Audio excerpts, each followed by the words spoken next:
JLD, thank you so much for doing this. This is amazing to talk to you again. How are you, my friend? It's been too long. I love your energy, love your vibe, and I'm looking forward to our conversation today. Yeah, me too, because I have some things for you. You're going to help me do something today.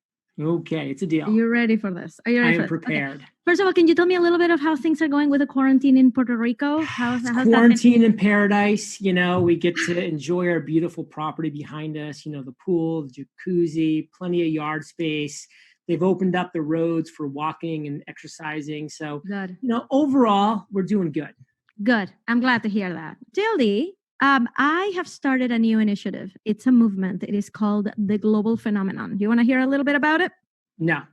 Okay, I'm going to tell you anyway, because guess what? You are one of them. So whether you like it or not, you've become a global phenomenon. Of course I want to. You've become a global phenomenon. This is something first of all, can I tell you, congratulations, you have made it. How does it feel? It feels amazing. Thank you, one and all. Incredible. Right? So here's the deal. I want you to help me out a little bit, because this is a new movement that we're creating to empower the next wave of global phenomenons, right? I mean, people who were like you 10 years ago, right? 10 years ago, and they have their sights on the big vision, on the big thing. And what these people are being told is, you don't need $1 million. Trying to strive for stuff like that is selfish. Like, why would you even talk about this? Why would you want to be a star? Why would you want to be out there? And without realizing that the more you put yourself out there, the more good you're doing in the world, the more your message gets transmitted across the world. So first of all, I wanted to ask you, what do you think it's like that people have misconceptions about, and what being a global phenomenon actually is? So I think it's a mentality of scarcity that people have, where they honestly believe, like, oh no, like if JLD, makes $1 million, it's like that's taking money directly out of my pocket. Or if person X, takes a piece of this pie, that means there's less pie for all of us. And, that's a mindset of scarcity. And unfortunately, way too many people live in that mindset, where I know yourself, because we've had multiple conversations, and definitely me, we live in a mindset of abundance, where we know there's just this amazing abundance in this world. And I look at it as an obligation. Like, I am obligated to share more value with the world. I am obligated to share more, truth and honesty with the world. I am obligated to generate more revenue with my business as a direct result. Because guess what? The more revenue that I make, the more confirmation I have that I'm adding real value to this world. Like, people aren't just giving me money because they feel bad for me and my mansion in Puerto Rico. No, they're giving me money because I am making a big impact in their life, a positive impact in their life. I'm adding value to their life. And now guess what? Now that I have felt obligated to go as big and bold and better as possible, I'm able to write 6-figure checks to charity. I'm able to be more philanthropic. I'm able to help friends and family and invest in startup companies. And I'm able to do all of these things now because of this. And so, because I don't listen to those people with a scarcity mindset, because I live in a world of abundance, I'm able to just keep making the world a better place. While those people that live in a mindset of scarcity, like, I just feel nothing but sympathy for them. So can you tell me, because we weren't all just born enlightened, right? Like, we've all kind of had a journey to really realize that scarcity mindset is a thing, and it's actually it's actually more abundant than the abundance mindset, right? That we're surrounded by people who think that things are just not possible for me, that things are just reserved for a special few. So can you take me back to a time when these fears were real, right? We're here talking to people who, for whom scarcity is the norm. They're surrounded by this. Take me back to a time when you were an average dude with average aspirations. You were going to your job every day, right?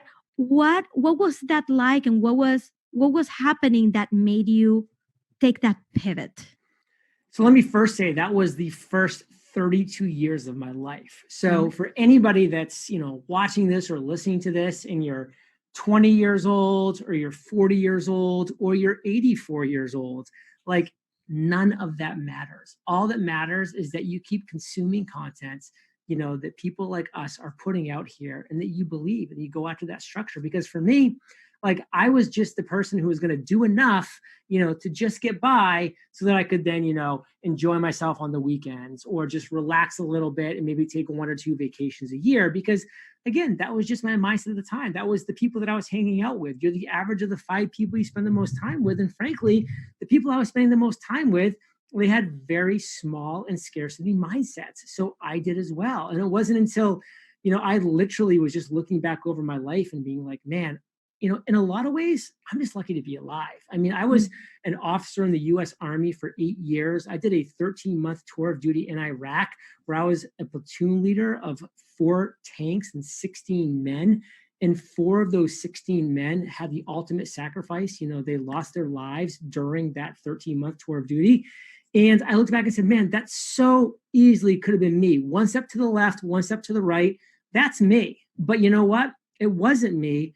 Now what? Like now, why don't I make the most of this life instead of just kind of skating by, instead of just living paycheck to paycheck, instead of, living small when I could be living big? Because what do I have to lose? What's the worst case scenario? I'm 28 years old and I go and live with my parents for 6 months. Fine. Like, who cares? Like, let's take a couple big swings and see what happens. Like, for you sports fans out there, man, Babe Ruth had the most home runs.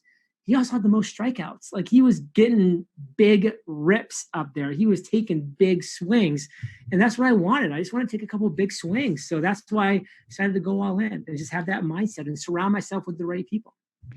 So can you tell me a little bit of what that shift was like? I want you to imagine, because this is the part that I told you that, you're going to help me craft this. You're going to help me out with this, because there are so many people that just find that so aspirational. Like, it must be so easy for anybody who has all the time in the world, right? That's only reserved for those people. I'm way too busy for this, right? I want to know how to break out of this.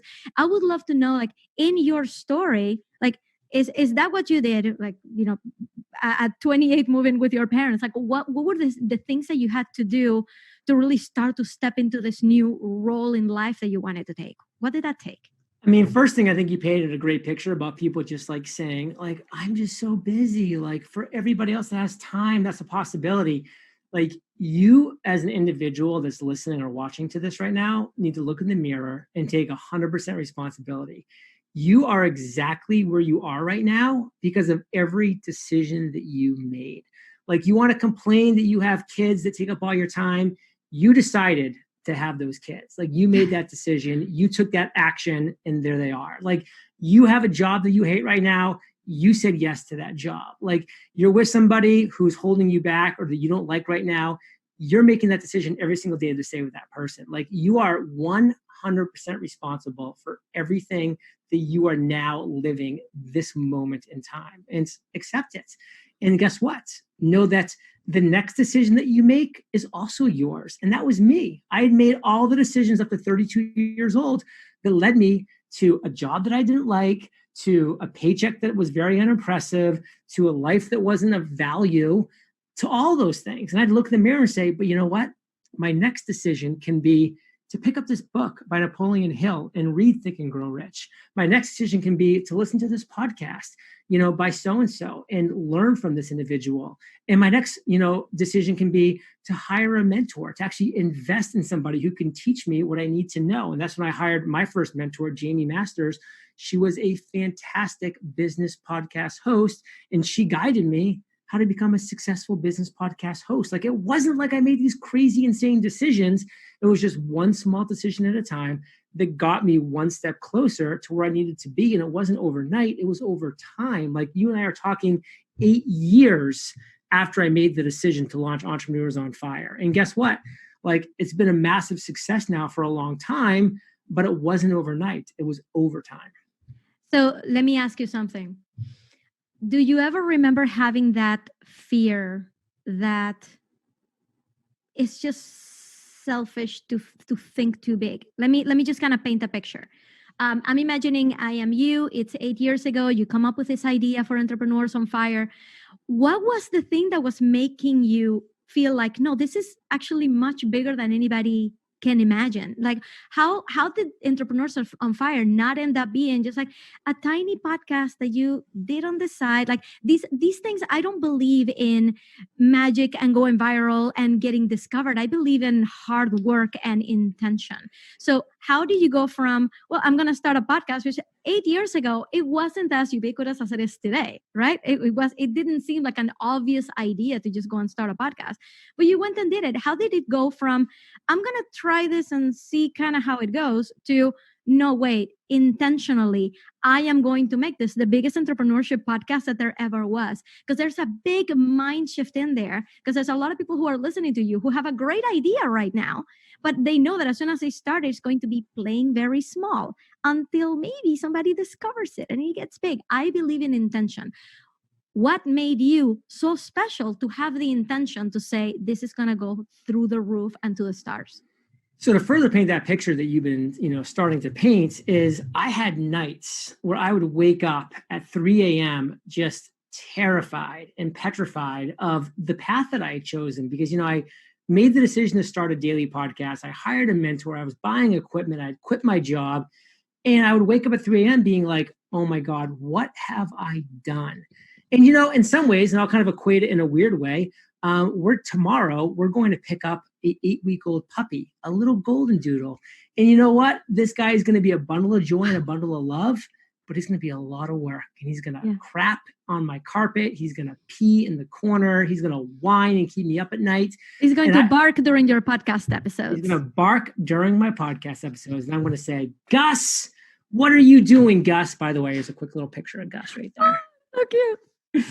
And I wake up, this past week being like, what have I done? Is it too late? But of course, I'm just like, you know what? The pros so outweigh the cons. I know they do.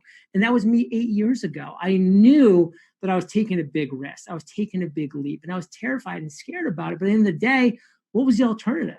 The alternative was I was just going to keep going forward on a path that was depressing, sad, uninspiring, not making any impact in the world, doing something every day that I didn't enjoy doing. That was the alternative. So I like to say, choose your hard. Like, it's really, really hard to grow a successful business. It's really, really hard. But you know what's also hard? Living a life of valuelessness, like living a life that's uninspiring, that's depressing. It's hard living a life like that, because every day you got to get up and you got to drag yourself through that day. That's hard. So which hard do you want? Do you want to drag yourself through every day, or do you want the hard, which is, I got to get up and I just got to work into this business? And of course, I chose that other hard, the hard that was growing my dream life, growing my dream business, creating lifestyle and financial and location freedom. Both paths I could have gone down were hard. I just chose the right hard. Can I ask you one final question? Please do. I'm giving you right now the power to get anybody who listens to this to do one thing in the next 24 hours, and they have to do it. They have to. You have that power. Yeah. What are you telling people to do? Look in the mirror and say to yourself, my life at this moment is a result of every decision I've made up to this moment. And the best part is, I can take that next decision and alter the entire future of my life. Say words like that to yourself in the mirror and believe them. Thank you so much. And I'm going to be keeping you posted of the global phenomenon, because this is going to be huge. And now you were a founding member of this big foundation we're creating. So thank you so much for being a part of it. Mwah. It was so cool hanging out with you. You're the best. I love your energy, and we'll catch up soon. All right. Thank you, JLD.